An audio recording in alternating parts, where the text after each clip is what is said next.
বন্ধুরা, আজকে যে গল্পটি নিয়ে হাজির হয়েছি তা আমেরিকার সত্য একটি ঘটনার উপর ভিত্তি করে নির্মিত মুভির গল্প।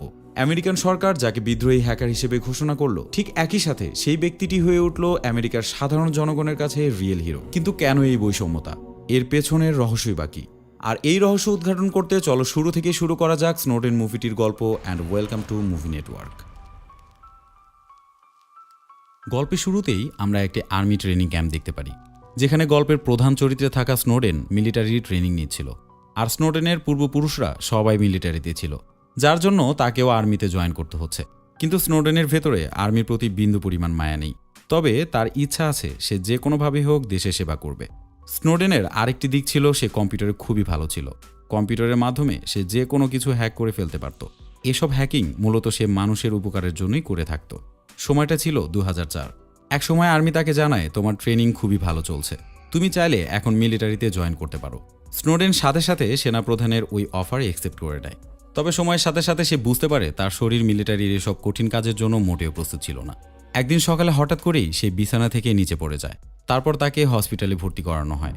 সেখানে ডাক্তার তাকে বলে তার পায়ে অনেক বড় একটা ইনজুরি হয়েছে, যার কারণে তার হয়তো আর্মিতে ফেরা সম্ভব হবে না।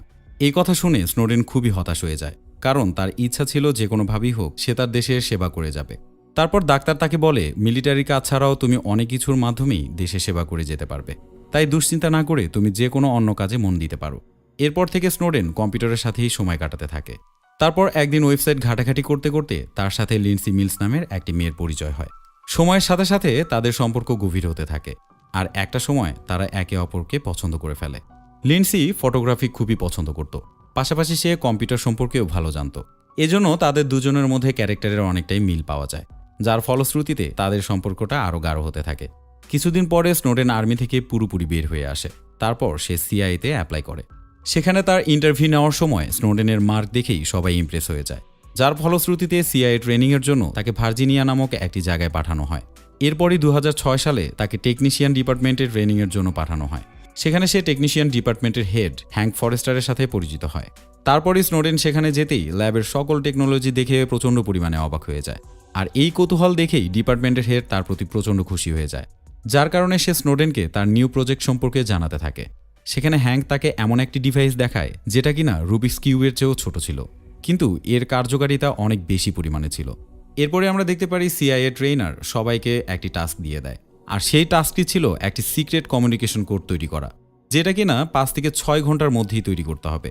সময় শুরু হওয়া মাত্র সেখানকার সবাই তাদের কাজে লেগে পড়ে, কিন্তু স্নোডেন সেই কাজ মাত্র 38 মিনিটে শেষ করে ফেলে, যেটা দেখে ট্রেনার কোনোভাবেই বিশ্বাস করতে পারছিল না। যার কারণে ট্রেনার স্নোডেনের তৈরি করা সেই প্রজেক্টটি খুব ভালোভাবে দেখতে থাকে, কিন্তু সে দেখে আসলেও স্নোডেন 38 মিনিটের মধ্যেই সকল কাজ কমপ্লিট করে ফেলেছে। আর যেটা দেখে কিনা সেখানে উপস্থিত সবাই প্রচণ্ড পরিমাণে অবাক হয়ে যায়।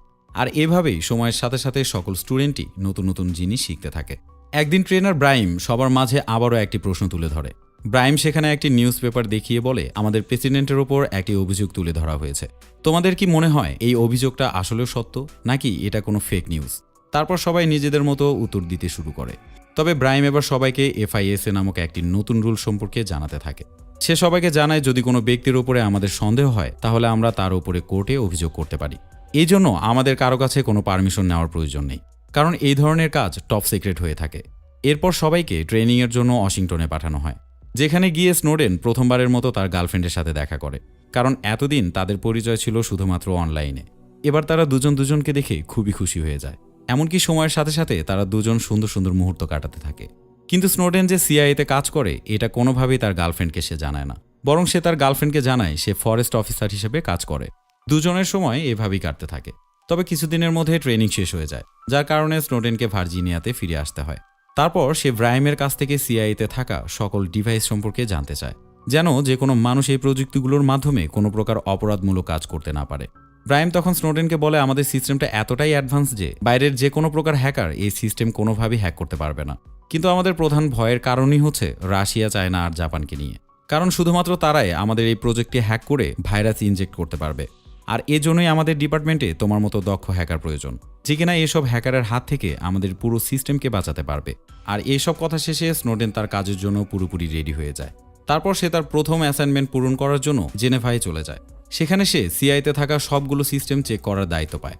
এমনকি তাকে এই সিস্টেমে নতুন করে সিকিউরিটি ইনস্টল করার কথা বলা হয়, যাতে কেউই এই সিস্টেমে ম্যালওয়্যার ছাড়তে না পারে। যার কারণে স্নোডেন সঙ্গে সঙ্গে তার কাজে লেগে পড়ে। প্রথমে সে সেখানে থাকা পুরো সিস্টেম সম্পর্কে ধারণা নেয়। তারপর সে নিজেই এই সিস্টেমকে হ্যাক করে ফেলে, যেন সে খুব দ্রুতই সেই সিস্টেমের দুর্বলতাগুলো বুঝতে পারে।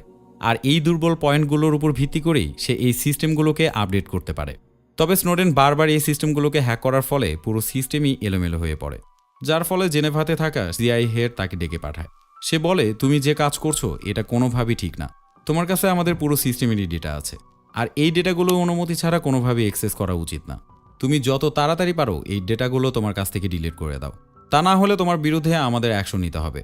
এরপর স্নোডেন যখনই তার ডেটাগুলো নষ্ট করতে যায়, ঠিক তখনই সিআইতে থাকা কর্মরত একজন এজেন্ট তার সামনে হাজির হয়। তার নাম ছিল গ্যাব্রিয়েল। গ্যাব্রিয়েল তখন স্নোডেনকে একটি অ্যাপ্লিকেশন সম্পর্কে জানায়, যার সাহায্যে যে কোনো মানুষের পার্সোনাল ইনফরমেশন বের করা যেত। বন্ধুরা, এই অ্যাপ্লিকেশনটা ছিল মূলত একটি সার্চ ইঞ্জিনের মতো, যার সাহায্যে যে কোনো মানুষের নাম সার্চ করেই পুরো ডেটাই বের করে ফেলা যেত। স্নোডেন এবার এই অ্যাপটি দেখে খুবই আকর্ষিত হয়। পরের সিনে আমরা দেখতে পারি স্নোডেন একটি পার্টিতে অ্যাটেন্ড করেছে, যে পার্টিতে গিয়ে সিআই এজেন্ট চার্লসের সাথে সে দেখা করে। চার্লস তখন স্নোডেনকে একটি নতুন কাজ দেয়। এই কাজে স্নোডেনকে মারওয়ে নামের একটি ব্যক্তিকে ট্র্যাক করতে বলা হয়, কারণ সিআইএ সন্দেহ করে আল কাদে নামের টেরোরিস্টের সাথে এই ব্যক্তির কোনো না কোনো সম্পর্ক আছে। আর এই কাজে স্নোডেন গ্যাব্রিয়েলের অ্যাপের সাহায্য নিয়ে মারওয়ের সম্পর্কে সকল তথ্য বের করে ফেলে। সেখানে সে আল কায়দা সম্পর্কে ইম্পর্টেন্ট কোনো তথ্যই পায় না। এরপর গ্যাব্রিয়েল আর স্নোডেন মিলে সেই ব্যক্তির বাড়িতে থাকা সবগুলো সিসি ক্যামেরা হ্যাক করে ফেলে।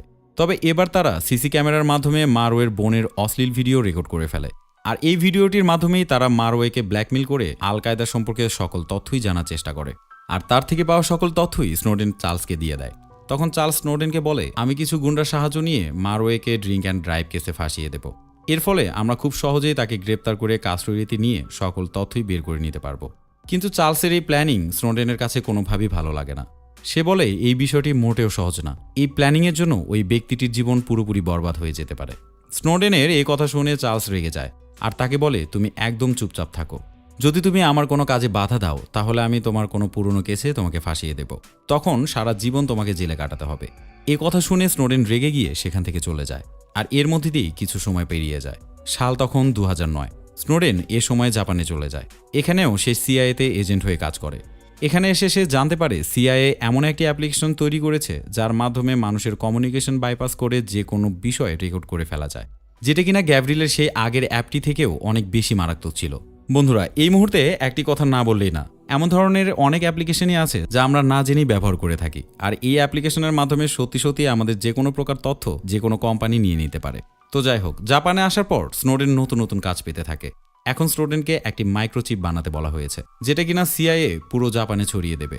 এসব মাইক্রোচিপ তারা বড় বড় ড্যাম এবং ফ্যাক্টরিতে লাগাবে, যেন তাদের শত্রু দেশ আমেরিকা কোনোভাবেই তাদের দেশের ইলেকট্রিসিটি নষ্ট করতে না পারে। আমেরিকার হ্যাকার টিম আগে থেকেই কিছু কিছু দেশের ইলেকট্রিসিটি নষ্ট করে দিয়েছে। অপরদিকে আমেরিকার কাছে এখন শুধুমাত্র জঙ্গিরাই ভয়ের কারণ না, কিছু পলিটিশিয়ানও আছে যারা রীতিমতো আমেরিকার পিছনে লেগে আছে। সুযোগ পেলেই তারা আমেরিকার যে কোনো ক্ষতি করে বসতে পারে, যার কারণে আমেরিকা এসব বড় বড় ব্যক্তিদের প্রোফাইল নিয়ে কাজ করা শুরু করেছে, যেন যে কোনো সময় এসব ব্যক্তি যদি আমেরিকার বিরুদ্ধে কাজ করতে শুরু করে, তাদেরকে ব্ল্যাকমেল করে সহজে তাদের থেকে যে কোনো তথ্য বের করে নেওয়া যায়।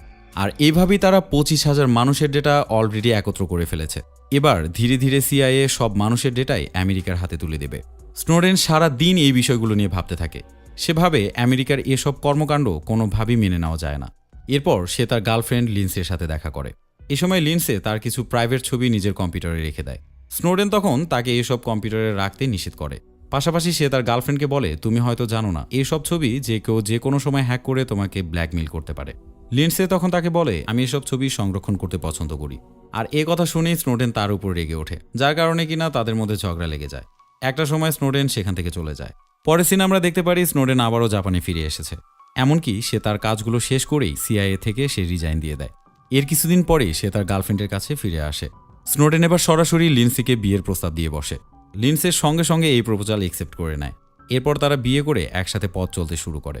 কিছুদিন পরেই স্নোডেন একটি নিউজে দেখতে পারে সিআইএ যে অপকর্মগুলো চালিয়ে যাচ্ছিল, এগুলো এফবিআই বুঝতে পেরেছে। আর তারা রীতিমতো সিআইএতে কর্মরত দুজন ব্যক্তিকে গ্রেপ্তার করে ফেলেছে। এই সমস্যাগুলোর সমাধান খুঁজতে স্নোডেন আবারও সিআইএ সংস্থায় ফেরত যায়। সেখানে গিয়ে সে জানতে পারে পুরো সিস্টেমে চায়না ভাইরাস ঢুকিয়ে দিয়েছে, যার ফলে তাদের পুরো সিস্টেম ক্র্যাশ করে বসেছে। এরপর প্রফেসর ব্রাইম তাকে আবারও একটি মিশন দেয়। যেখানে স্নোডেনকে হাওয়াই নামক একটি জায়গায় গিয়ে চায়নার হ্যাকারের সাথে লড়াই করতে হবে। এরপর স্নোডেন তার বাড়িতে ফিরে যায়। সে লিন্সির সাথে এই সব কিছু নিয়ে আলোচনা করতে থাকে। স্নোডেনের এমন অবস্থা দেখে তার স্ত্রী অর্থাৎ লিন্সি তার সাথে যাওয়ার জন্য আগ্রহ প্রকাশ করে। এরপর তারা দুজন মিলে হাওয়াইয়ের উদ্দেশ্যে রওনা হয়। সেখানে গিয়ে স্নোডেন তার নতুন টিমের সাথে দেখা করার জন্য প্রস্তুতি নিতে থাকে। তখনই তার সাথে আবারও গ্যাব্রিয়েলের দেখা হয়। গ্যাব্রিয়েলের সাথে সেখানে আরও দুজন এক্সপার্ট উপস্থিত ছিল, যাদের নাম ছিল ফ্রেডরিক ও ট্রেভার। তারা সবাই একসাথে কাজ করে আর প্রতিদিন নতুন নতুন তথ্য আবিষ্কার করে। কিছুদিন পরে লিন্সি তার জন্মদিনের অনুষ্ঠানে সবাইকে তার বাড়িতে আমন্ত্রণ জানায়। সেদিন হঠাৎ করেই স্নোডেনের পায়ে মারাত্মক ব্যথা অনুভব হয়। তারপর খুব দ্রুত তাকে হাসপাতালে নিয়ে যাওয়া হয়। সেখানে ভিডিও কনফারেন্সে ব্রায়ান তাকে জানায়, অনেকদিন যাবৎ সিআইএ টিম তোমাকে এবং লিন্সিকে কড়া নজরদারিতে রেখেছে, কারণ সিআইএ তোমাকে সন্দেহ করে। তুমি হয়তো তাদের বিরুদ্ধে কোনো প্ল্যানিং সাজাচ্ছ। এসব কথা শুনে স্নোডেন খুবই চিন্তিত হয়ে পড়ে, যার ফলে বাড়িতে ফিরেই সে লিন্সিকে তার নিজের বাড়িতে যেতে বলে, কারণ এখানকার অবস্থা ধীরে ধীরে আরও খারাপ হতে চলেছে। এরপর স্নোডেন লরা নামের একটি রিপোর্টারের সাথে কথা বলে।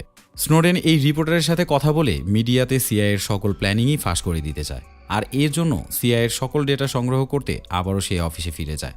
সে কোনো রকম এখানকার সকল ডেটায় কপি করতে সক্ষম হয়। এরপর এই চিপটি সে রুবিক্স কিউবের ভিতরে লুকিয়ে ফেলে। কিন্তু সে জানতো রুবিক্স কিউবে লুকানোর পরেও সে ধরা পড়তে পারে, কারণ এই অফিসের সিকিউরিটি প্রচণ্ড পরিমাণে স্ট্রং ছিল। যার ফলে অফিস থেকে বের হওয়ার সময় এই রুবিক্স কিউবটি একটি গার্ডের কাছে ঢিল দিয়ে ক্যাচ করতে বলে। বেচারা গার্ড জানতোই না যে এটার ভিতরে কি পার হচ্ছে। আর এই ফাঁক দিয়ে স্নোডেন সিকিউরিটি সিস্টেম পার হয়ে সেই রুবিক্স কিউবটি আবারও তার হাতে নিয়ে নেয়। অফিস থেকে বের হয়ে স্নোডেন সোজা লরার সাথে দেখা করে। এ সময় সেখানে উপস্থিত সকল ব্যক্তির ফোন স্নোডেন সিগন্যাল জ্যামে রেখে দেয়, যাতে কেউই তাদের ট্র্যাক করতে না পারে। এরপর স্নোডেন রিপোর্টারের ক্যামেরার সামনে বসে পড়ে আর সিআইএর সম্পর্কে সবকিছুই বলতে থাকে, যার মাধ্যমে দেশের সকল মানুষই বুঝতে পারে এই সংস্থাটির অপকর্ম সম্পর্কে। এরপরই সেখানে সিনিয়র জার্নালিস্ট উপস্থিত হয়। সে স্নোডেনের এই কথাগুলো রিসার্চ করবে, কারণ সে দেখতে চায় এই কথাগুলো আসলে সত্য নাকি মিথ্যা। আর এই কথাগুলোর তথ্য প্রমাণ করতে স্নোডেন সেখানকার সিনিয়র জার্নালিস্টকে তার আইডি কার্ড দেখায়, যা দেখে বোঝা যায় সে দীর্ঘদিন যাবৎ সিআইএতে কাজ করছে। তারপর স্নোডেন সেই মেমোরি কার্ডটি সিনিয়র জার্নালিস্টকে দিয়ে দেয়, যার মাঝে কিনা সিআইএর সকল প্রকার তথ্য সে কপি করে নিয়ে এসেছিল। স্নোডেনের সব তথ্য থেকে বোঝা যায় সিআইএ হলো একটি অপরাধমূলক সংস্থা, যে সংস্থা কিনা মানুষের সকল ডেটাই চুরি করে পাচার করে দেয়। আর এই সিআইএ এখন এতটাই ডেটা সংগ্রহ করে ফেলেছে যে এখন তারা যে কোনো মানুষকে পুরোপুরি কন্ট্রোল করতে পারবে। আর এই অপরাধ দমাতে স্নোডেনের পুরো বক্তব্য 2013 সালে ইন্টারনেটে পাবলিক করা হয়। ধীরে ধীরে এই ঘটনাটি ইন্টারন্যাশনাল নিউজ হয়ে ওঠে। সরকার তখন স্নোডেনের উপর রেগে গিয়ে রিয়াকশন করতে থাকে। তাকে সরকার রীতিমতো দেশদ্রোহী হিসেবে ঘোষণা করতে থাকে। সাথে সাথে স্নোডেনের পাসপোর্ট ব্যান করে দেওয়া হয়, যার ফলে সেখানকার পুলিশ স্নোডেনকে খুঁজতে শুরু করে। তবে আমেরিকান সরকার তাকে অপরাধী হিসেবে ঘোষণা করলেও দেশের সকল জনগণের কাছে স্নোডেন হিরো হয়ে ওঠে, কারণ সে একাই দেশের সকল জনগণের জানমাল রক্ষায় আওয়াজ উঠিয়েছিল। স্নোডেন যদি সিআইএ সম্পর্কে এইসব তথ্য মিডিয়ার কাছে না জানাতো, তাহলে এতদিন দেশের সকল মানুষের তথ্য সিআইএ আমেরিকার কাছে বিক্রি করে দিত। এরপর যখনই হংকং পুলিশ স্নোডেনকে গ্রেপ্তার করতে আসে, তখনই ড্যানিয়েল তার দিকে সাহায্যের হাত বাড়িয়ে দেয়। তারপর সে হংকংয়ের বেস্ট উকিলের সাহায্য নিয়ে স্নোডেনকে 1 মাসের জন্য সময় বের করে দেয়, যেন সে নিজেকে নির্দোষ প্রমাণ করতে পারে। এরপরই পুরো ঘটনা রাশিয়ার প্রধানমন্ত্রী জানতে পারে, যার ফলে স্নোডেনকে তারা নিজেদের দেশে ডেকে নেয় এবং পুরো প্রোটেকশনের সাথে সেই দেশে থাকার অনুমতি দেয়। আর এর মধ্যে দিয়েই বাস্তব ঘটনার অবলম্বনে তৈরিকৃত এই মুভিটির গল্প শেষ হয়ে যায়। বন্ধুরা, আশা করি গল্পটা তোমাদের ভালো লেগেছে। আর যদি ভালো লেগে থাকে তাহলে কমেন্টস করতে একটুও ভুলবে না। পাশাপাশি আমার এই নতুন চ্যানেলটিকে সাবস্ক্রাইব করে অবশ্যই আমার পাশেই থাকবে। তো আজকের বারে এখানেই বিদায় নিচ্ছি। দেখা হবে পরবর্তী ভিডিওতে। ততক্ষণে ভালো থাকো, সুস্থ থাকো। আল্লাহ হাফেজ।